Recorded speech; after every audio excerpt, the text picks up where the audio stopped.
লজ্জা যত কমবে ঈমান তত কমবে, লজ্জা যত বাড়বে ঈমান তত বাড়বে। এজন্য নবীজি সাল্লাল্লাহু আলাইহি ওয়াসাল্লাম বলেন আরেক হাদিসের মধ্যে, ইন্না মিম্মা আদরাকান নাস মিন কালামিন নুবুওয়াতিল উলা ইদা লাম তাস্তাহি ফাসনা মা শিইতা।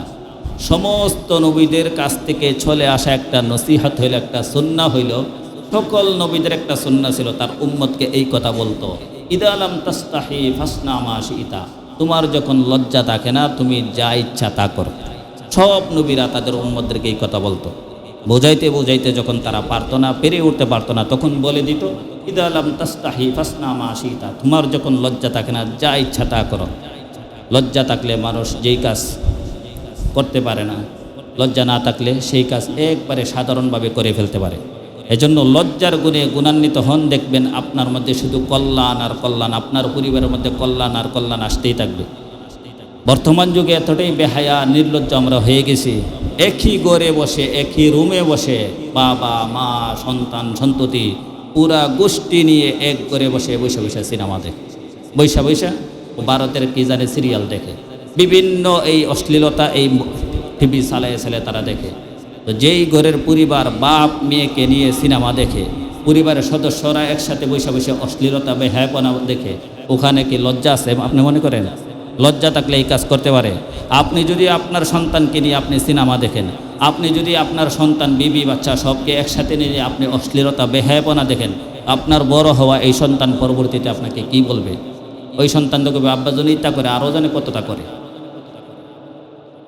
আব্বা যে এগুলো করে আরও যেন কত কিছু করে। এজন্য লজ্জাশীল হওয়া।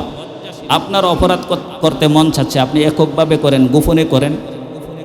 আবার বললেন না যে হুজুর দিয়ে অপরাধের লাইসেন্স দিতেছে না, লাইসেন্স দিচ্ছি না, মানে আপনার মনে চাচ্ছে আপনি একটু চুপি চুপি দেখে নেন, আবার আল্লাহর কাছে ক্ষমা নেন। কিন্তু আপনি এভাবে প্রকাশ করে ঘোষণা দিয়ে সবার সামনে কীভাবে করতে পারেন? এটা নির্লজ্জতা, এটা বেহায়াপনা। এজন্য লজ্জাশীলতার গুণে গুণান্বিত হওয়া দরকার প্রতিটা সমাজের মানুষ, প্রতিটা ঘরের মানুষ। আপনার লজ্জাই আপনাকে অনেক কিছু উপরে নিয়ে যাবে। আরও একটা হাদিস যদি আমরা শুনি, এখান থেকে আমরা বুঝতে পারবো। নবীজি সাল্লাল্লাহু আলাইহি ওয়াসাল্লাম বলেন, মা কানাল ফুহশু ফি শাইইন ইল্লা শানা ওয়া মা কানাল হায়াউ ফি শাইইন ইল্লা জানা।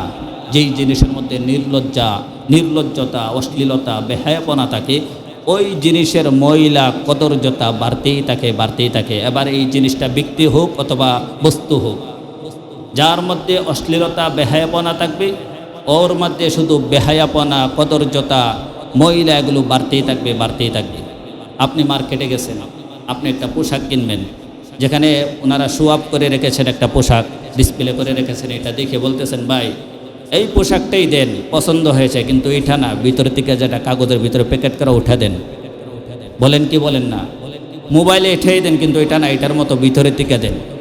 জিনিস এটাই, কিন্তু এটা যেমন আরেকটা নেন, তো এটা নেন না কেন? ওইটাকে প্রকাশ করে রাখতে বেপর্দায় রাখতে ওপেন করে রাখতে এটার মধ্যে কদর্যতা চলে আসতে, ময়লা ভরে আসছে, এটা ময়লা হয়ে গেছে। এই হাদিস থেকে বোঝা যায় যে সমস্ত নারীরা তারা পর্দার সহিত থাকে, যত পর্দা করবে তাদের ইজ্জত সম্মান শান শৌকত আল্লাহ তাআলা বাড়াইতেই থাকবেন। এই জন্য দেখবেন অনেক মেয়েগুলো ছোট থাকতে তারা দেখতে দেখা যায় এত সুন্দর না, ডগডাক না, আকর্ষণীয় না, কিন্তু যখন পর্দাতে চলে যায়, বিবাহের বয়স হইলে আল্লাহ কুদরতিভাবে তাদের চেহারার মধ্যে একটা এক্সট্রা আকর্ষণীয় সৌন্দর্য দেয় না? এটা কেন হয়েছে? এই পর্দার কারণে হয়েছে, পর্দার কারণে। আর যারা ওপেনলি চলতেছে, ওপেন চলার কারণে তার সৌন্দর্য শুধু কমতেই থাকে। এই জন্য লজ্জাশীল হওয়া উচিত। ওমা কানাল হায়াউ ফি শাইইন ইল্লা জানা। আর যেই জিনিসের লজ্জা যত বাড়ে, তার সৌন্দর্য তত বাড়ে। লজ্জা কমলে কদর্যতা ময়লা বাড়তে থাকে। এজন্য আল্লাহ তাআলা আমাদের সবাইকে লজ্জাশীল হতে পারে আল্লাহ তৌফিক দিন, আমরা বলি আমিন। আল্লাহ তাআলা কুরআনুল কারীমের মধ্যে বলেন যে, ইয়া বানি আদম ক্বাদ আনসালনা আলাইকুম লিবাসান ইউয়ারি সাওআতিকুম ওয়া রিশা। হে আদমের সন্তান সন্ততিরা, আমি আল্লাহ তাআলা তোমাদের জন্য নাজিল করেছি পোশাক। ক্বাদ আনসালনা আলাইকুম লিবাসা, আমি আল্লাহ তাআলা তোমাদের জন্য পোশাক দিয়েছি। ইউয়ারি সাওআতিকুম, যে সমস্ত জিনিসকে প্রকাশ করে রাখা দূষণীয়, এই সমস্ত জিনিসকে ঢেকে রাখার জন্য আমি আল্লাহ তাআলা তোমাদেরকে পোশাক দিয়েছি। পরিশা এবং সৌন্দর্যতার জন্য আমি আল্লাহ তাআলা তোমাদেরকে পোশাক দিয়েছি। মানুষ উলঙ্গ থাকলে সুন্দর লাগে নাকি পোশাক পরলে সুন্দর লাগে? পোশাক পরলে সুন্দর লাগে। এজন্য আল্লাহ তাআলা সৌন্দর্যের জন্য পোশাক দিয়েছেন। যেই সমস্ত অঙ্গ প্রত্যঙ্গ প্রকাশ করে রাখা দূষণীয়, এগুলোকে ঢেকে রাখার জন্য আল্লাহ তাআলা আমাকে আপনাকে পোশাক দিয়েছেন। তাহলে এই আয়াত দ্বারা কি বোঝা যায়? এখান থেকে আল্লাহ তাআলা আমাকে আপনাকে বোঝাতে চাচ্ছেন যে প্রত্যেকটা মানুষ লজ্জাশীল হওয়া উচিত। শুধু পোশাক পরলেই লজ্জাশীল হওয়া যায় না। পোশাক তো হিন্দুরাও পরে, পোশাক তো বিধর্মীরাও পরে। আমি আপনি যেরকম পোশাক পরি তারাও কিন্তু পোশাক পরে, তারাও কিন্তু শরীর ঢেকে রাখে। তারপরে আল্লাহ তাআলা কেন বলেছেন যে তোমাদেরকে আমি আল্লাহ তাআলা পোশাক দিয়েছি? যেই সমস্ত অঙ্গ প্রত্যঙ্গ খোলা রাখা দূষণীয় এগুলোকে ঢেকে রাখার জন্য, ওয়ারিসা এবং সৌন্দর্যের জন্য।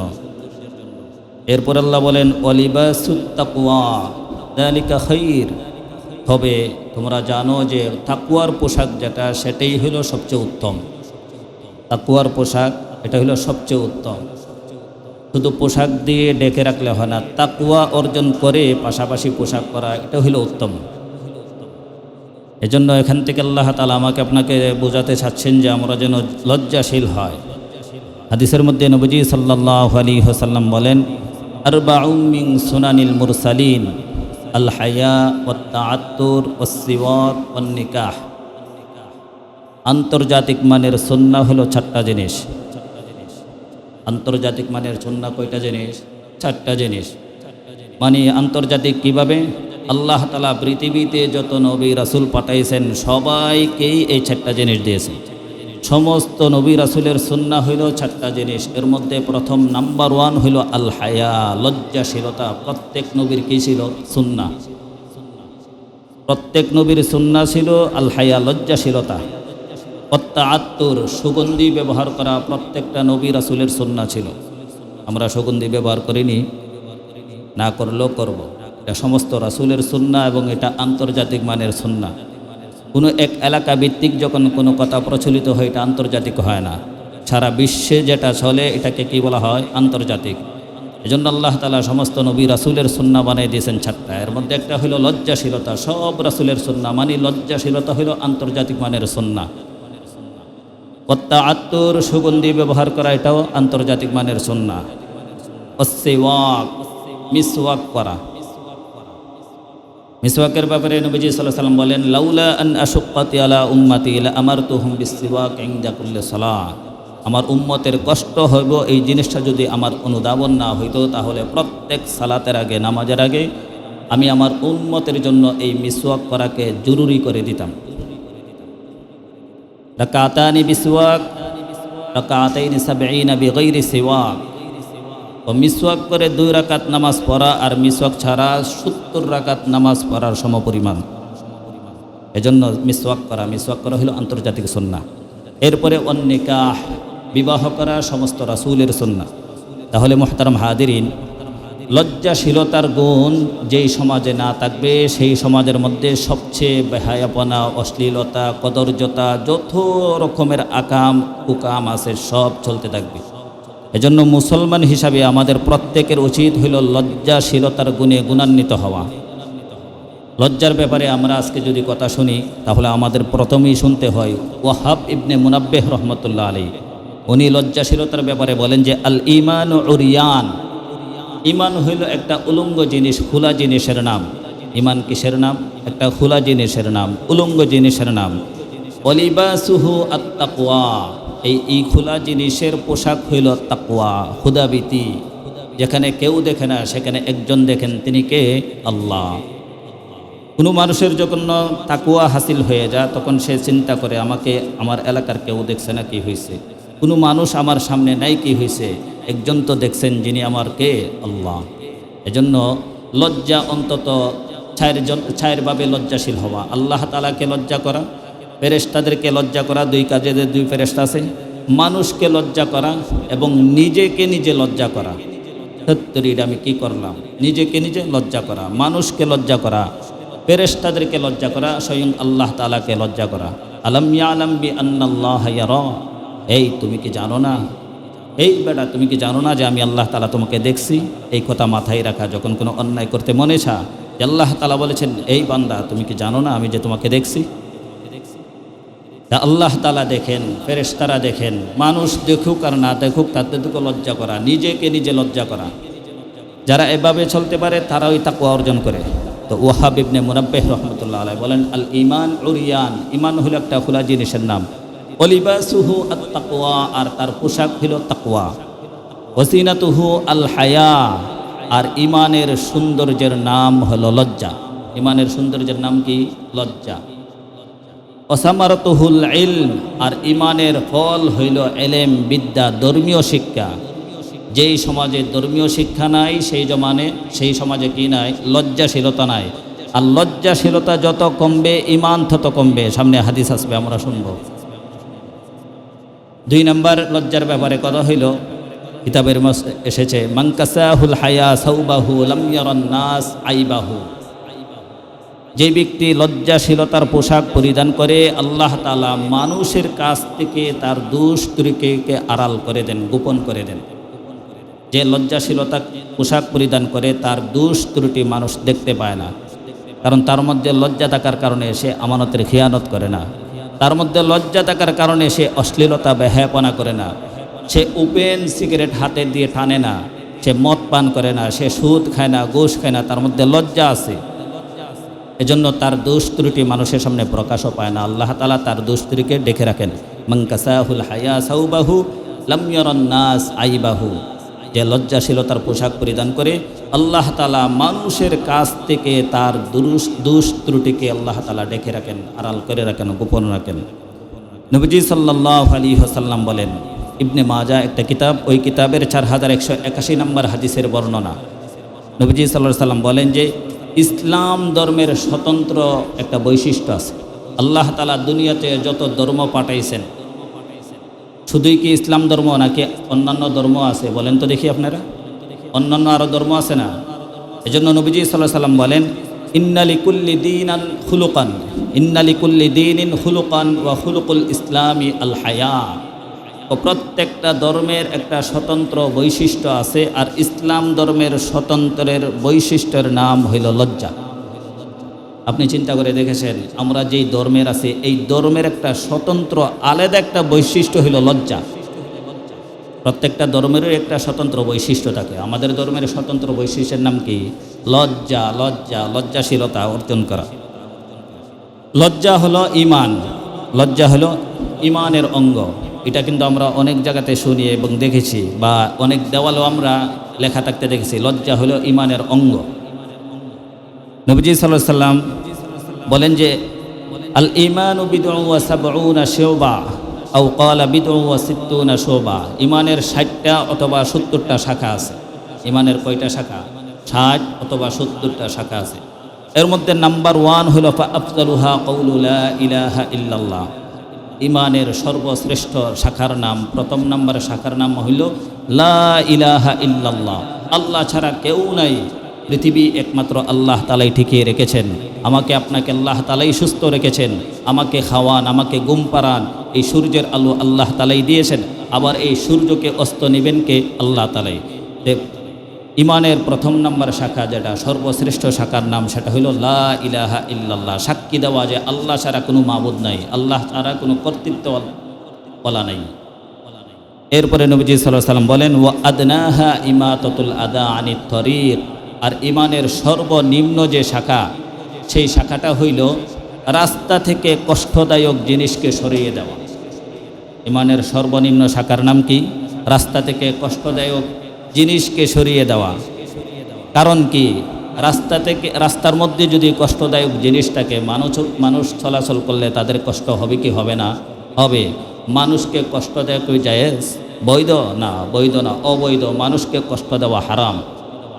ইদায়ে মুসলিম হারাম আছে, মানুষকে কষ্ট দেওয়া হারাম। এজন্য আল্লাহ রাসূল বলেন যে রাস্তা থেকে কষ্টদায়ক জিনিসকে সরিয়ে দেওয়া, এটা হলো ঈমানের সর্বনিম্ন শাখা। আর যারা এই রাস্তাকে, সুন্দর রাস্তাকে ভেঙ্গে টুকরো টুকরো করে মানুষের জন্য ভোগান্তির কারণ বানিয়ে রাখে, তাদের জন্য কি হালাত হবে? এজন্য নবীজি সাল্লাল্লাহু আলাইহি ওয়াসাল্লাম বলেন বাইনামা রাজুলুন ইয়ামশি বিতরিকিন ওয়াজাদা হুসনা শাওকিন আলা তরিক ফাআখরাহু ফাশাকারাল্লাহু লাহু ফাগফারা লাহু। কোনো ব্যক্তি রাস্তা দিয়ে চলতেছে, রাস্তা দিয়ে চলার পথে তার সামনে তার কাটা পড়েছে, তার সামনে বুতুল ভাঙ্গা পড়েছে, কাজ ভাঙ্গা পড়েছে, অথবা ইটের টুকরা পড়েছে, পাথরের টুকরা পড়েছে, সে চিন্তা করতেছে যে আমি তো ছেলে গেলাম, কিন্তু আমার পরবর্তীতে যদি কোনো ভাই আসে এই রাস্তা দিয়ে, এই তার কাটার কারণে, এই বুতুল ভাঙ্গা কাছের কারণে বাচ্চারা কষ্ট হবে, এই মনে করে ও ওখান থেকে ওই কষ্টদায়ক জিনিসটাকে সরাইয়া দিল। এই সরা দেওয়ার কারণে নবীজি সাল্লাল্লাহু আলাইহি ওয়াসাল্লাম বলেন ফাশাকারাল্লাহ, আল্লাহ তাআলা তৎক্ষণাৎ ওই ব্যক্তির উপরে সন্তুষ্ট হয়ে যান। ফাগাফারালা, এই সন্তুষ্ট হয়ে আল্লাহ তাআলা কি করেন? ফাগাফারালা, আল্লাহ তার জিন্দেগির সমস্ত গুনাহ খাতাকে মাফ করে দেন। কিন্তু যারা এই রাস্তাকে ভোগান্তির কারণ বানা, তাদের কি হালাত হবে? এজন্য আমরা চাই আমাদের এই রাস্তাকে যারা সুন্দর করে, সুন্দর রাস্তাকে যারা কেটে কুটে তাদের কাজ হাসিল করবে, তাদের এই গ্যাস লাইন নেওয়া যতটা না জরুরি, তার চেয়েও বেশি জরুরি আমাদের নিরাপদ চলাচলের ব্যবস্থা করে দেওয়া। ঠিক না বে ঠিক? এজন্য আমাদের আবদার থাকবে, আপনাদের যেরকম জরুরি আমাদেরও জরুরি হইল যে এই রাস্তাকে ভালো করে দেওয়া। আপনারা কাজ করেন, কাজ নেন, গ্যাস নেন, আমাদের কোনো আপত্তি নেই, কিন্তু আমাদের রাস্তা যেন আগের মতো সচল হয়ে থাকে, এটা আমাদের সকলের কি আবদার। নবীজি সাল্লাল্লাহু আলাইহি ওয়াসাল্লাম বলেন ইমান না থাকলে, মানুষের লজ্জা না থাকলে ইমান বাড়ে না, আর ইমান না বাড়লেই মানুষ যত অশ্লীলতা, বেহায়াপনা, সমাজের মধ্যে যত ধরনের অশৃঙ্খলা বিশৃঙ্খলা এগুলো সৃষ্টি করে।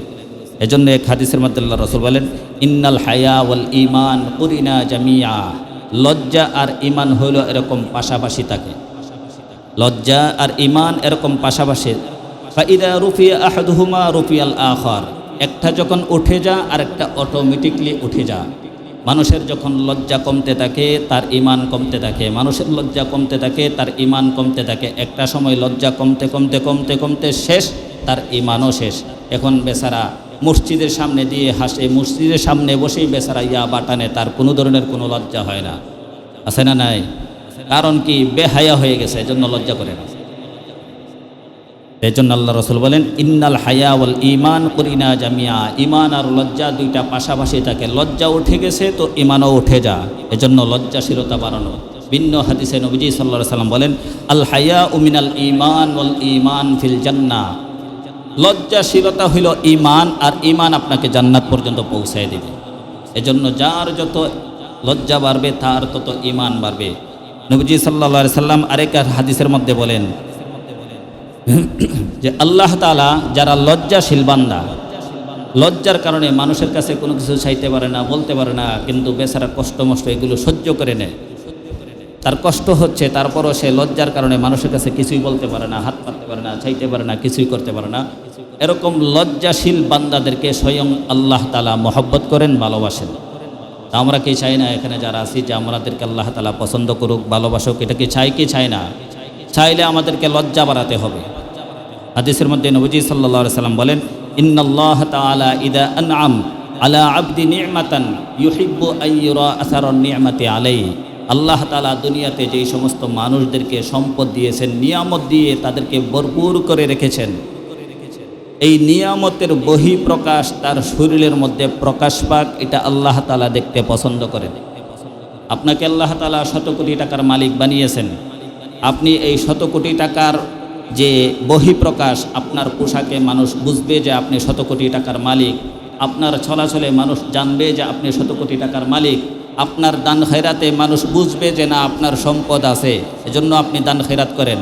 আপনি মসজিদে দান করেন, মাদ্রাসায় দান করেন, কবরস্থানে, ঈদগাহ, বিভিন্ন সামাজিক কাজে আপনি দান করেন। আল্লাহ তাআলা আপনাকে যেমন নিয়ামত দিয়েছেন, এই নিয়ামতের বহিঃপ্রকাশ হোক, এটা আল্লাহ তাআলা দেখতে পছন্দ করেন।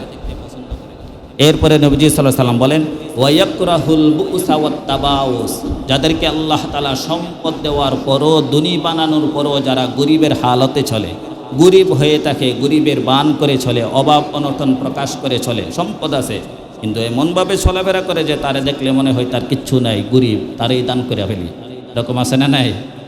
তো এইরকম হালতে যারা চলে আল্লাহ তাআলা তাদেরকে অপছন্দ করেন, আল্লাহ তাআলা তাদেরকে ঘৃণা করেন, নিন্দা করেন। কেন? আপনার হালাত এরকম হবে না কেউ না। আপনার ঘর পরিপাটি থাকবে, আপনার চলাফেরা পরিবারে থাকবে, আপনার একটা গাড়ি থাকবে, আপনি চলবেন সুন্দর করে, সুন্দর পোশাক পরবেন আপনি। এটা আল্লাহ তাআলা চান যে আপনাকে নিয়ামত দিয়েছেন, এই নিয়ামতের বহিঃপ্রকাশ আপনার মাধ্যমে ঘটুক। এলাকার মধ্যে যত গরিব আছে এই গরিবের পাশে আপনি দাঁড়াবেন, এটা আল্লাহ তাআলা চান, আর এটা আল্লাহ পছন্দও করেন। কিন্তু আপনার এই অভাব অনটনের জিন্দিগি, আপনি সম্পদ থাকার পরও আপনি গরিবের মতো চলা, গরিবী হালাতে থাকা, মানুষকে বোঝানো যে না আপনার অভাব আর অভাব, এগুলো আল্লাহ তাআলা পছন্দ করেন না। এরপরের অংশে নবীজি সাল্লাল্লাহু আলাইহি ওয়াসাল্লাম বলেন ওয়ায়ুবগিদুস ইলাল মুলহিফা, যারা সম্পদ হওয়ার পরও মানুষের কাছে হাত পাতে, ভিক্ষা করে এবং নাছুর বান্দা হয়ে ভিক্ষা করে। একটা সময় অভাব ছিল, ভিক্ষা করার যোগ্য হয়েছিল, ভিক্ষা করে। এখন তার সম্পদ হয়ে গেছে, ছেলে মেয়ে বড় হয়ে গেছে, ছেলে মেয়েরা রুজি রোজগার করে, তার সংসার এখন আগের থেকে গোছালো হয়ে গেছে, কিন্তু তার ওই যে আগের অভ্যাসটা এটা এখন আর যায় না। ভিক্ষার মধ্যে মজা পেয়েছে তো ভিক্ষা করতেই আছে, করতেই আছে, করতেই আছে। এখন তো মানুষ যেই পরিমাণে ভিক্ষা করে রুজি করে, একটা মানুষ সাধারণ ব্যবসা দিয়েও সেই পরিমাণে রুজি রোজগার করতে পারে না, ঠিক না ঠিক? এবং নাছুর বান্দা হয়ে ভিক্ষা করে, মানে না আপনাকে দিতেই হবে। ওয়ায়ুবগিদুস ইলাল মুলহিফা, নাছুর বান্দা, দর্শে তো দর্শে, না দিয়ে পারবেন না, যেতে পারবেন না। স্টেশনগুলোতে এগুলো হয়, রেল স্টেশনে আপনাকে দর্শে তো আপনার কাছ থেকে না নিয়ে উপকৃত হবে না, দিতেই হবে। যদিও ভিক্ষুককে ফেরানো নার কথা আছে, কিন্তু যারা নাছুর বান্দা হয়ে সম্পদ থাকার পরও, অভাব অনটন না থাকার পরও যারা ভিক্ষা করে, এরকম ভিক্ষুকদেরকে আল্লাহ তাআলা অপছন্দ করেন, তাদের প্রতি আল্লাহ তাআলা গুসা করেন। আর আল্লাহ তাআলা যাদেরকে মহব্বত করেন, নবীজি সাল্লাল্লাহু আলাইহি ওয়াসাল্লাম বলেন ওয়ায়ুহিব্বুল হাইয়াল আফিফা আল মুতাআফফিফ, ওয়ায়ুহিব্বুল হাইয়াল আফিফা আল মুতাআফফিফ, যারা লজ্জাশীলতার কারণে অভাব অনটনে জিন্দিগি কাটানোর পরও মানুষের কাছে হাত পাতে না, প্রয়োজনে এক ওয়াক্ত না খেয়ে থাকে, 3 ওয়াক্ত না খেয়ে থাকে, তবু মানুষকে বলে না যে আমাকে কিছু দেন, আমাকে খাওয়ান, এই কথা মানুষকে বলে না। তো এই সমস্ত লোকদেরকে আল্লাহ তাআলা অত্যধিক পছন্দ করেন। ওখান থেকে আমরা কি বুঝলাম? মানুষের কাছে হাত পাতা যাবে, মানুষের কাছে ছাওয়া যাবে, মানুষের কাছে হাত পাতা যাবে না, মানুষের কাছে ছাওয়া যাবে না। মানুষের কাছে ছাওয়াটা, হাত পাতাটা, এটা আল্লাহ তাআলা পছন্দ করেন না। আর মানুষও যার কাছে আপনি চাইবেন, যে আপনাকে বলেছে তোর যে কোনো প্রয়োজনে আমাকে ডাকিস, যে কোনো জিনিস লাগে আমাকে বলিস, ওই লোকটাই আপনি যখন পরপর 3 দিন 5 দিন 7 দিন তার কাছে চাইবেন, যাইবেন, ও আপনাকে আড়াল করে চলতে চাইবে, একটা সময় পাশ কাটিয়ে চলতে চাইবে, আপনাকে আর তার কাছে বৃত্তি দিবে না, আছে না নাই? এজন্য কিতাবের মধ্যে বলা হয়েছে হর গরি দে দেনে তু তৈয়ার হে, জু না মাঙ্গে উসসে তু বেজার হে। আল্লাহ তাআলা সবাইকে দেওয়ার জন্য প্রস্তুত, দিতে আল্লাহ তাআলা পছন্দ করেন। যারা না চায় তাদের প্রতি আল্লাহ তাআলা নারাজ হন, অসন্তুষ্ট হন। আর মানুষের কাছে চাইলে মানুষ অসন্তুষ্ট হয়, আর আল্লাহ তাআলার কাছে না চাইলে আল্লাহ তাআলা অসন্তুষ্ট হন। এজন্য আমরা একজনের কাছে চাইব, তিনি কে? আল্লাহ। আল্লাহ তাআলা আমাদেরকে আল্লাহর কাছে চেতে পারি প্রত্যেকটা জিনিস, এই যোগ্যতা আমাদের সকলকে দান করে দেন, আমরা পড়ি আমিন। সাহাবায়ে কেরামের যুগে আমরা কিতাবের মধ্যে পাই যে ওনারা যখন স্যান্ডেল ব্যবহার করতেন, এই স্যান্ডেলের যে একটা ফিতা, এই ফিতাটাও যদি ছেড়ে দিত, এটাও আল্লাহ তাআলার কাছ থেকে চেয়ে ওনারা নিত। আমরা তো কল্পনাও করি না, এটা আবার আল্লাহর কাছে চাইতেইব। আমার টাকার কি অভাব আছে? আমাদের ব্যবসা এমন না, এটাও কি আল্লাহর কাছে চাইতে হবে? এই মামুলি একটা ব্যাপার না। প্রত্যেকটা জিনিস, প্রতিটা জিনিস একজনের কাছে চেয়ে এটাকে আপনাকে আমাকে সহজ করে নিতে হবে। এজন্য জিবরাইল আমিন, আমার আপনার নবী, বিশ্ব মানবতার কান্ডারি রহমাতুল লিল আলামিনের কাছে এসে বললেন, ইয়া মুহাম্মদ, হে মুহাম্মদ সাল্লাল্লাহু আলাইহি ওয়াসাল্লাম, ইশ মা শিইতা ফা ইন্নাকা মাইয়িতুন, আপনি যতদিন এই পৃথিবীতে বেঁচে থাকুন না কেন, ফা ইন্নাকা মাইয়িতুন, কোনো না কোনো দিন আপনাকে মৃত্যুবরণ করতে হবে। আপনারাও কি বিশ্বাস করেন মৃত্যুবরণ করতে হবে? নবীকে জানিয়ে দেওয়া হয়েছে আপনি যতদিনই বাঁচেন মরতে কিন্তু হবে। কে জানিয়েছে? জিবরাইল। এরপরে বলেন ওয়া আহবিব মান শিইতা ফা ইন্নাকা মুফারিকু, দুনিয়াতে যার সাথে আপনি খাতির লাগান, মহব্বত লাগান, ভালোবাসেন দিল দিয়ে, যাকে না দেখলে আপনি বাঁচতে পারেন না, এরকম মানুষ আছে না নাই? অনেকে যুবকদেরা তো নিজের জান বিলিয়ে দিতে সাজানা, ওকে ছাড়া আমি বাঁচবই না। কত সস্তা তাদের জিন্দেগি, একটা মানুষের জন্য তার জীবন দিয়ে দেওয়া কত সস্তা। জিবরাইল আমিন আমার আপনার নবীকে বলেন ওয়া আহবিব মান শিইতা ফা ইন্নাকা মুফারিকু, দুনিয়াতে আপনি যাকে মহব্বত করেন জেনে রাখুন তার কাছ থেকে কোনো না কোনো দিন আপনাকে পৃথক হতেই হবে। পৃথক হওয়া লাগবে কি লাগবে না? লাগবে। এরপরে জিবরাইল আমিন বলেন ওয়া আমাল মা শিইতা ফা ইন্নাকা মাজজিয়ুম বি, আর দুনিয়াতে যেই সমস্ত আমল আপনি করেন না কেন, আপনাকে অবশ্যই তার প্রতিদান বদলা দেওয়া হবে। যে যেই আমলেই করি, আমাদের সবার কোনো আমলের প্রতিদান ছাড়া থাকবে না, সব আমলের প্রতিদান আল্লাহ তাআলা আমাকে আপনাকে দিবেই দিবে। কিন্তু এই প্রতিদান যদি আপনি আমল করে শুধু দুনিয়া চান আল্লাহ তাআলার কাছে, তো দুনিয়াই আপনাকে দিবে, কিন্তু আখেরাতে আপনি একবারে শূন্য হাতে থাকবেন। আপনি দুনিয়াতে নামাজ পড়তেছেন, রোজা রাখতেছেন, নেক আমলগুলো করতেছেন, দান খতকা সদকা এগুলো করতেছেন, আর চাইতেছেন যে দুনিয়াতে আপনি একটা নেতা হন, দুনিয়াতে আপনি 5 তলা বিল্ডিংয়ের মালিক হন, দুনিয়াতে আপনার গাড়ি হোক, বাড়ি হোক, সুন্দরী নারী হোক, বিভিন্ন দুনিয়ার যত কোয়ালিটি আছে এগুলো আপনি চাইতেছেন। আপনার এই আমলের বদৌলতে আল্লাহ তাআলা দুনিয়াতে এই সব কিছু দিবেন। এটাই সূরা হুদে আল্লাহ তাআলা বলেন, মান কানা ইউরিদুল হায়াতাদ দুনিয়া ওয়া যিনাতাহা নুওয়াফি ইলাইহিম আমালাহুম ফিহা ওয়া হুম ফিহা লা ইউবখাসুন। যারা আমি আল্লাহ তাআলার কাছে দুনিয়ার চাকচিক্য চাবে, তাদের আমলের বদৌলতে আমি আল্লাহ তাআলা পরিপূর্ণ তাদের আমলের বদৌলতে দুনিয়া দিয়ে দিব, একটুও কমি করব না, দুনিয়া সম্পূর্ণ দিয়ে দিব। এরপরে বলেন না, উলাইকাল্লাযীনা লাইসা লাহুম ফিল আখিরাতি ইল্লান নার, এই সমস্ত লোকদের আমল করনেওয়ালাদের আখিরাতে আগুন ছাড়া কিছু অবশিষ্ট থাকবে না। যারা শুধুমাত্র কেবলমাত্র দুনিয়া ছাবে, আল্লাহ তাদেরকে দুনিয়া দেবে, কিন্তু আখিরাতে তাদের আগুন ছাড়া কিছু থাকবে না। হুজুর আগুন ছাড়া থাকতো না কেন? আমরা কি আমল করি না? হ্যাঁ। এরপর আল্লাহ বলেন, ওয়া হাবিতা মা সানাউ ফিহা ওয়া বাতিলুম মা কানু ইয়ামালুন। দুনিয়াতে যত আমল করেছি, এই আমলের বিনিময়ে শুধু দুনিয়া ছাওয়ার কারণে আখেরাতে এই সব আমল বাতিল বলে গণ্য হবে। আখেরাতে এই আমল কি হবে? আখেরাতে বাতিল বলে গণ্য হবে। এজন্য পাশাপাশি আমাদেরকে আল্লাহ তাআলা সূরা বাকারায় শিখেছেন, রব্বানা আতিনা ফিদ দুনিয়া হাসানা ওয়া ফিল আখিরাতি হাসানা ওয়া কিনা আযাবান নার। আপনি যত আমল করবেন আল্লাহ তাআলার কাছে যখনই চাইবেন, যেভাবে চাইবেন, দোয়া করবেন, আপনি দুনিয়ারও কল্যাণ চাইবেন, পাশাপাশি আখিরাতেরও কি চাইতে হবে? কল্যাণ চাইতে হবে আল্লাহ তাআলার কাছে। কবর আযাবকে আমরা সইতে পারবো? হাসর মাঠের ভয়াবহতা কি আমরা সহ্য করতে পারবো? বাম হাতে আমল নামা দিলে কি আমরা টিকবো?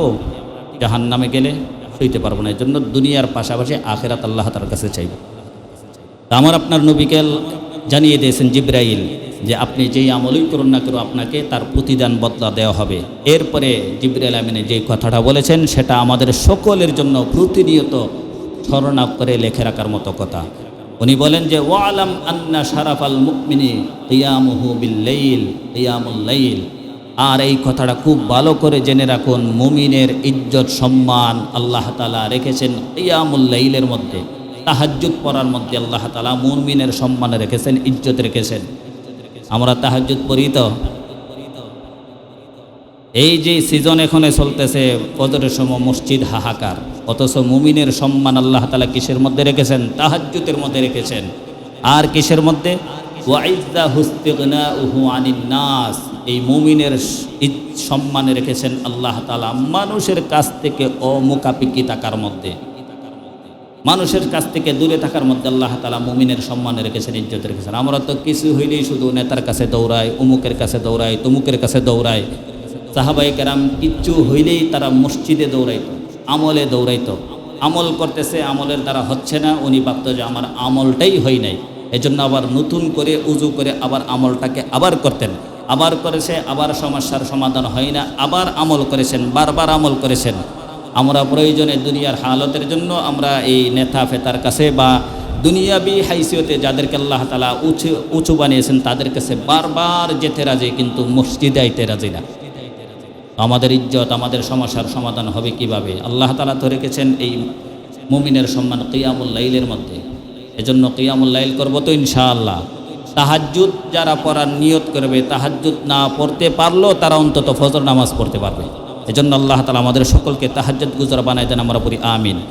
এরপরে নবীজি সাল্লাল্লাহু আলাইহি ওয়াসাল্লাম বলেন, মাইয়াস্তাফিফ ইউইফাহুল্লাহ ওয়া মাইয়াস্তাগনি ইউগনিহিল্লাহ।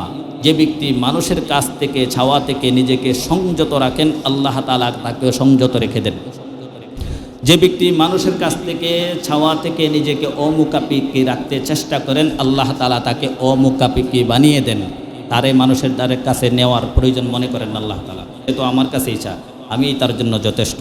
কাফা বিল্লাহি ওয়াকিলা। আল্লাহ তাআলা কি যথেষ্ট নয়? আল্লাহ তাআলাই যথেষ্ট। জন্য আল্লাহ তাআলার কাছে বারবার আসা, বারবার চাওয়া। মানুষের কাছে গেলে একটা সময় কি হয়ে যায়? অপদস্থ হতে হয়, লাঞ্ছিত হতে হয়। হাদিসের মধ্যে এসেছে, নবীজি সাল্লাল্লাহু আলাইহি ওয়াসাল্লাম বলেন, মান সাআলান নাস তাকাসসুরান ফা ইন্নামা ইয়াসআলু জামরান। যে ব্যক্তি মানুষের কাছে বেশি বেশি অপ্রয়োজনে বেশি বেশি মানুষের কাছে হাত পাতে, সে কেমন যেন নিজের জন্য আগুন খুঁজে আগুন তালাশ করে। এজন্য মানুষের কাছে চাইবেন না, যে কোনো প্রয়োজন আল্লাহ তাআলার কাছে চাইবেন। আল্লাহ তাআলাকে বলবেন, লজ্জাশীল হবেন। মানুষের কাছে যারা হাত পাতে তারা লজ্জাশীল না, তারা হইল নির্লজ্জ, বেহায়া। এজন্য লজ্জাশীলতার গুণ যদি হাসিল হয়ে যায় আমাদের সব কিছু হাসিল হয়ে যাবে। আরেক হাদিসের মধ্যে নবীজি সাল্লাল্লাহু আলাইহি ওয়াসাল্লাম বলেন, আল হায়া লা ইয়াতি ইল্লা বিখাইর, আল হায়া লা ইয়াতি ইল্লা বিখাইর। লজ্জাশীলতা হইল শুধু কল্যাণ আর কল্যাণ। লজ্জাশীলতা কি? শুধু কল্যাণ আর কল্যাণ। যেই সমাজে, যেই পরিবারে, যেই ঘরে যত লজ্জা, সেই ঘরে তত বরকত, তত কল্যাণ, তত ভালো, তাদের জন্য সব উপকারী। তা আমরা যদি নিজেরা লজ্জাশীল হয়, আমাদের পরিবারের সদস্যদেরকে আমরা লজ্জাশীল বানাই, আমাদের সবাইকে যদি সামাজিকভাবে আমরা লজ্জাশীল হয়ে যাই, তাহলে আর কোনোদিন মানুষের সামনে ওপেনলি সিগারেট খাইবে না। তার মধ্যে লজ্জা আছে, খাইতে মনে চায় কিন্তু আড়াল করে খাবে। কিন্তু আমরা তো মানুষকে দেখি, আমরা যখন রাস্তা দিয়ে হাঁটি আমাদেরকে দেখে অনেকে সিগারেটগুলো আড়াল করে নেয়। তো আমার না লজ্জা করলেন? লজ্জা করার কথা তো চারজনের ব্যাপারে বলা আছে। আল্লাহকেও লজ্জা করেন, ফেরেশতাদেরকেও লজ্জা করেন, মানুষকেও লজ্জা করেন, নিজেকে নিজে লজ্জা করার কথা বলা হয়েছে। এখানে তো শুধু আমাদেরকে লজ্জা করলেন, আল্লাহকে লজ্জা করতেছেন না। ফেরেশতা দুইজন তো দেখতেছে, লিখতেছে, তাদেরকে লজ্জা হচ্ছে না। লজ্জা আমাদেরকে হাসিল করতে হবে। লজ্জা যত কমবে ঈমান তত কমবে, লজ্জা যত বাড়বে ঈমান তত বাড়বে। এজন্য নবীজি সাল্লাল্লাহু আলাইহি ওয়াসাল্লাম বলেন আরেক হাদিসের মধ্যে, ইন্না মিম্মা আদরাকান নাস মিন কালামিন নুবুওয়াতিল উলা ইদা লাম তাস্তাহি ফাসনা মা শিইতা। সমস্ত নবীদের কাছ থেকে চলে আসা একটা নসিহত হইল, একটা সুন্নাহ হইল। সকল নবীদের একটা সুন্নাহ ছিল, তার উম্মতকে এই কথা বলতো, ইদা লাম তাস্তাহি ফাসনা মা শিইতা। তোমার যখন লজ্জা থাকে না, তুমি যা ইচ্ছা তা করো। সব নবীরা তাদের উম্মতদেরকে এই কথা বলতো। বোঝাইতে বোঝাইতে যখন তারা পারতো না, পেরে উঠতে পারতো না, তখন বলে দিত, ইদা লাম তাস্তাহি ফাসনা মা শিইতা। তোমার যখন লজ্জা থাকে না, যা ইচ্ছা তা করো। লজ্জা থাকলে মানুষ যেই কাজ করতে পারে না, লজ্জা না থাকলে সেই কাজ একবারে সাধারণভাবে করে ফেলতে পারে। এজন্য লজ্জার গুণে গুণান্বিত হন, দেখবেন আপনার মধ্যে শুধু কল্যাণ আর কল্যাণ, আপনার পরিবারের মধ্যে কল্যাণ আর কল্যাণ আসতেই থাকবে। বর্তমান যুগে এতটাই বেহায়া নির্লজ্জ আমরা হয়ে গেছি, একই ঘরে বসে, একই রুমে বসে বাবা মা সন্তান সন্ততি পুরা গোষ্ঠী নিয়ে এক ঘরে বসে সিনেমা দেখে, বৈশা ভারতের কি জানে সিরিয়াল দেখে, বিভিন্ন এই অশ্লীলতা এই টিভি চালায় তারা দেখে। তো যেই ঘরের পরিবার বাপ মেয়েকে নিয়ে সিনেমা দেখে, পরিবারের সদস্যরা একসাথে বসে অশ্লীলতা বেহায়াপনা দেখে, ওখানে কি লজ্জা আছে? আপনি মনে করেন লজ্জা থাকলে এই কাজ করতে পারে? আপনি যদি আপনার সন্তানকে নিয়ে আপনি সিনেমা দেখেন, আপনি যদি আপনার সন্তান বিবি বাচ্চা সবকে একসাথে নিয়ে আপনি অশ্লীলতা বেহায়াপনা দেখেন, আপনার বড় হওয়া এই সন্তান পরবর্তীতে আপনাকে কি বলবে? ওই সন্তান তো কবে আব্বা জন্য ইত্যা করে, আরও জানে কতটা করে, আব্বা যে এগুলো করে আরও যেন কত কিছু করে। এজন্য লজ্জাশীল হওয়া। আপনার অপরাধ করতে মন চাচ্ছে, আপনি এককভাবে করেন, গোপনে করেন। আবার বললেন না যে হুজুর যে অপরাধের লাইসেন্স দিতেছে না, লাইসেন্স দিচ্ছি না, মানে আপনার মনে চাচ্ছে আপনি একটু চুপি দেখে নেন, আবার আল্লাহর কাছে ক্ষমা নেন। কিন্তু আপনি এভাবে প্রকাশ করে ঘোষণা দিয়ে সবার সামনে কীভাবে করতে পারেন? এটা নির্লজ্জতা, এটা বেহায়াপনা। এজন্য লজ্জাশীলতার গুণে গুণান্বিত হওয়া দরকার প্রতিটা সমাজের মানুষ, প্রতিটা ঘরের মানুষ। আপনার লজ্জাই আপনাকে অনেক কিছু উপরে নিয়ে যাবে। আরও একটা হাদিস যদি আমরা শুনি, এখান থেকে আমরা বুঝতে পারবো। নবীজি সাল্লাল্লাহু আলাইহি ওয়াসাল্লাম বলেন, মা কানাল ফুহশু ফি শাইইন ইল্লা শানা ওয়া মা কানাল হায়াউ ফি শাইইন ইল্লা জানা। যেই জিনিসের মধ্যে নির্লজ্জতা, অশ্লীলতা, বেহায়াপনা থাকে, ওই জিনিসের ময়লা কদর্যতা বাড়তেই থাকে। এবার এই জিনিসটা ব্যক্তি হোক অথবা বস্তু হোক, যার মধ্যে অশ্লীলতা বেহায়াপনা থাকবে, ওর মধ্যে শুধু বেহায়াপনা কদর্যতা ময়লা এগুলো বাড়তেই থাকবে। আপনি মার্কেটে গেছেন, আপনি একটা পোশাক কিনবেন, যেখানে ওনারা শো আপ করে রেখেছেন, একটা পোশাক ডিসপ্লে করে রেখেছেন, এটা দেখে বলতেছেন ভাই এই পোশাকটাই দেন, পছন্দ হয়েছে, কিন্তু এটা না, ভিতর থেকে যেটা কাগজের ভিতরে প্যাকেট করা উঠা দেন। বলেন কি বলেন না? মোবাইলে এটাই দেন, কিন্তু এটা না, এটার মতো ভিতরের থেকে দেন। জিনিস এটাই, কিন্তু এটা যেমন আরেকটা নেন, তো এটা নেন না কেন? ওইটাকে প্রকাশ করে রাখতে বেপর্দায় রাখতে ওপেন করে রাখতে এটার মধ্যে কদর্যতা চলে আসছে, ময়লা পরে আসছে, এটা ময়লা হয়ে গেছে। এই হাদিস থেকে বোঝা যায় যে সমস্ত নারীরা তারা পর্দার সহিত থাকে, যত পর্দা করবে তাদের ইজ্জত সম্মান, তাদের এই শান শৌকত আল্লাহ তাআলা বাড়াইতেই থাকবেন। এই জন্য দেখবেন অনেক মেয়েগুলো ছোট থাকতে তারা দেখতে দেখা যায় এত সুন্দর না, ডকডাক না, আকর্ষণীয় না, কিন্তু যখন পর্দাতে চলে যায় বিবাহের বয়স হইলে আল্লাহ কুদরতিভাবে তাদের চেহারার মধ্যে একটা এক্সট্রা আকর্ষণীয় সৌন্দর্য দেখিয়ে দেয় না? এটা কেন হয়েছে? এই পর্দার কারণে হয়েছে, পর্দার কারণে। আর যারা ওপেনলি চলতেছে, ওপেন চলার কারণে তার সৌন্দর্য শুধু কমতেই থাকে, কমতে থাকে। এই জন্য লজ্জাশীল হওয়া উচিত। ওমা কানাল হায়াউ ফি শাইইন ইল্লা জানা, আর যেই জিনিসের লজ্জা যত বাড়ে তার সৌন্দর্য তত বাড়ে। লজ্জা কমলে কদর্যতা, ময়লা বাড়তে থাকে। এজন্য আল্লাহ তাআলা আমাদের সবাইকে লজ্জাশীল হতে পারে আল্লাহ তৌফিক দিন, আমরা বলি আমিন। এই লজ্জাশীল দুনিয়া থেকে আস্তে আস্তে উঠে যাবে। হাদিসের মধ্যে এসেছে, নবীজি সাল্লাল্লাহু আলাইহি সাল্লাম বলেন, ইন্না মিন আশরাতিন নাস, ইন্না মিন আশরাতিস সাআহ, কিয়ামতের কিছু আলামত হইল আইয়ুরফা আল ইলম, এলেমকে আল্লাহ তাআলা উঠিয়ে নেবেন, দ্বীনি এলেমকে আল্লাহ তাআলা বিদ্যা বুদ্ধি উঠিয়ে নেবেন। ওয়ায়াসবুতাল জাহাল, মূর্খতা ছড়িয়ে পড়বে দুনিয়ার মধ্যে, মূর্খতা ছড়িয়ে পড়বে, অশিক্ষতা ছড়িয়ে পড়বে দুনিয়াতে। ওয়ায়ুশরাবুল খামার, মাদক, নেশা, ইয়াবা, নেশাদ্রব্য ছড়িয়ে পড়বে দুনিয়াতে। ওয়াজহারাজ জিনা, এবং জিনা, ব্যভিচার এগুলো ছড়িয়ে পড়বে। কেন? নির্লজ্জতার কারণে। এলেম উঠিয়ে নিলে নির্লজ্জতা বেড়ে যাবে, মূর্খতা ছড়িয়ে পড়বে। এজন্য নির্লজ্জতা বাড়ার কারণে আস্তে আস্তে মদ পান ব্যাপক হবে এলাকাতে, জিনা, ব্যভিচার, পরকিয়া এগুলো ব্যাপক হয়ে যাবে এলাকাতে। তাহলে আমাদেরকে এলেম শেখা জরুরি না? জরুরি কি জরুরি না? দ্বীনি বিদ্যা বুদ্ধি শেখা আমাদের সকলের জন্য জরুরি। আল্লাহ রসুলের এক সাহাবী আব্দুল্লাহ ইবনে মাসউদ রাদিয়াল্লাহু তাআলা আনহু, ওনার জমানার মানুষদেরকে বলতেন, ইন্নাকুম ফি জামান কাসীরুন ফুকাহাউহু কালীলুন উলামা,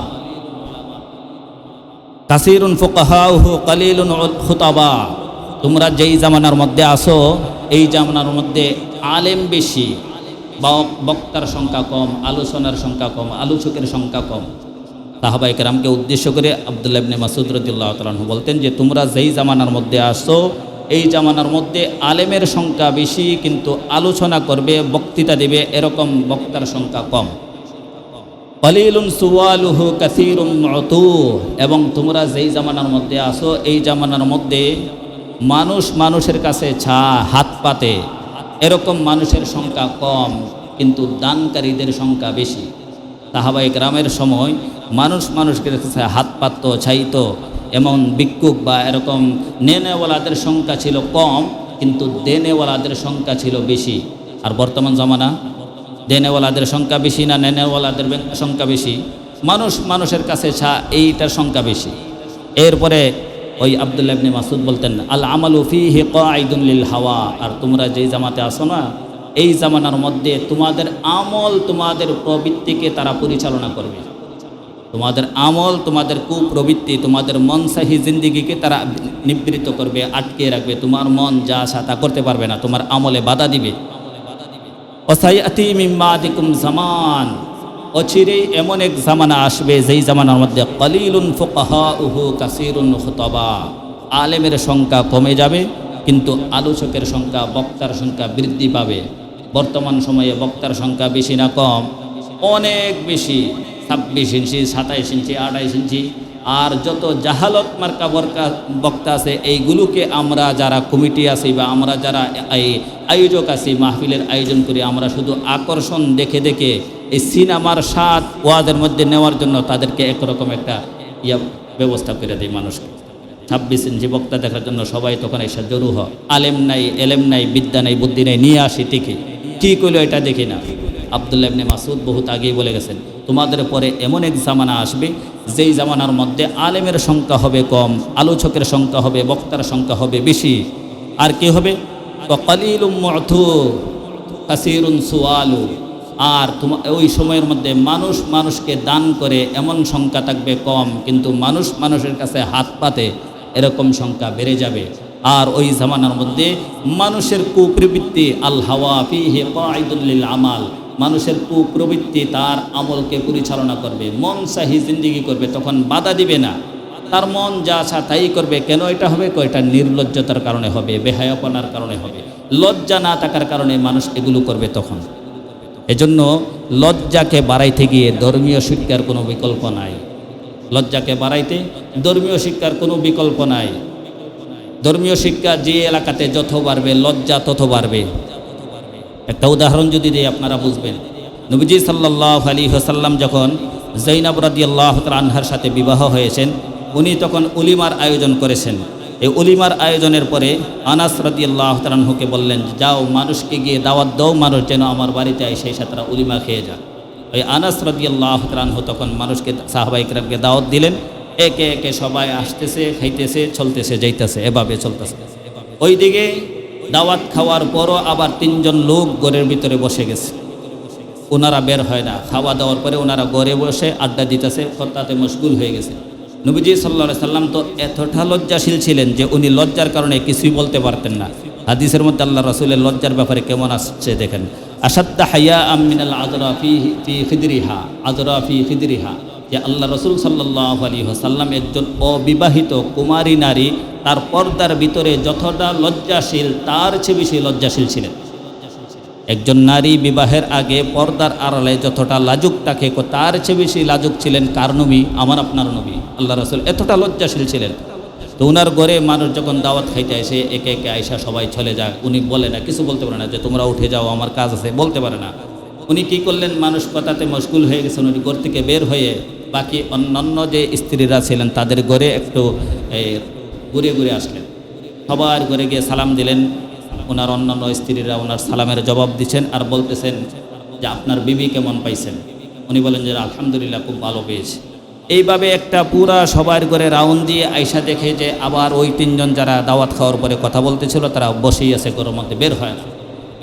আল্লাহ রাসূল পুনরায় আবার বের হইলেন, কিন্তু বলতে পারে না লজ্জার কারণে যে তোমরা চলে যাও, খাইছো তো চলে যাও, তোমরা তাই না, এই কথা বলতে। আবার দ্বিতীয়বার যখন আবার আয়েশা রাদিয়াল্লাহু তাআলা আনহার ঘরে গেছেন, ওইদিকে আনাস রাদিয়াল্লাহু তাআলা আনহু গিয়ে খবর দিয়েছেন, ইয়া রাসূলুল্লাহ ওই 3 জন লোক তারা চলে গেছে। আল্লাহ রাসূল তখন ঘরে আবার চলে আসছে। এই ব্যাপারে সূরাতুল আহজাবে আল্লাহ তাআলা বলেন, ইয়া আইয়ুহাল্লাযীনা আমানু লা তাদখুলু বুয়ুতান নাবিয়্যি ইল্লা আইয়ুদানা লাকুম ইলা তাআমিন গায়রা নাযিরিনা ইনা, হে ঈমানওয়ালারা, বিশ্বাসীরা, তোমরা তোমাদের নবীর ঘরে প্রবেশ করিও না তোমাদেরকে যদি দাওয়াত না করা হয়। দাওয়াত ছাড়া তোমরা মানুষের বাড়িতে যেও না।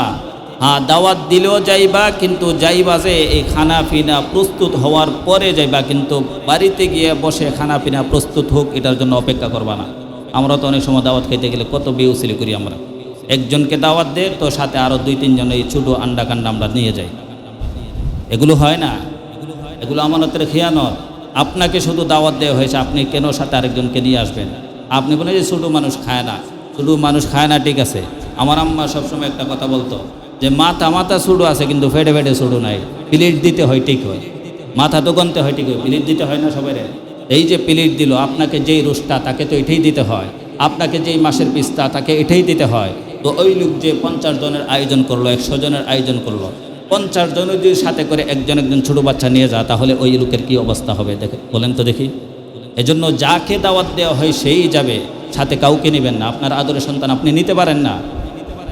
হ্যাঁ, ওই বেচারা যদি স্বতন্ত্রভাবে তাকে দাওয়াত দিয়ে তাকে এক্সট্রাভাবে বলে তাকে যে আপনার সন্তানটাকেও কিন্তু আপনি নিয়ে আসেন, তারও দাওয়াত, ওই বেচারা আপনার সন্তানের জন্য আয়োজন করবে, তখন নিয়ে যাবেন, এছাড়া নেবেন না, নিষেধ।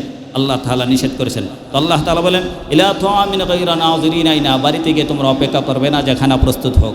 আর দাওয়াত ছাড়া তো যাইবেই না। ওয়ালাকিন ইদা দুঈতুম ফাদখুলু ফাইদা তুঈমতুম, দাওয়াত দেওয়ার পরে যাইবা, যাওয়ার পরে ফাইদা তুঈমতুম ফান্তাশিরু ফিল আরদ ওয়ালা মুস্তাআনিসিনা লিহাদিস, খাবার দাবার শেষ হয়ে গেলে তোমরা তখন বাড়ি থেকে বের হয়ে আসবা।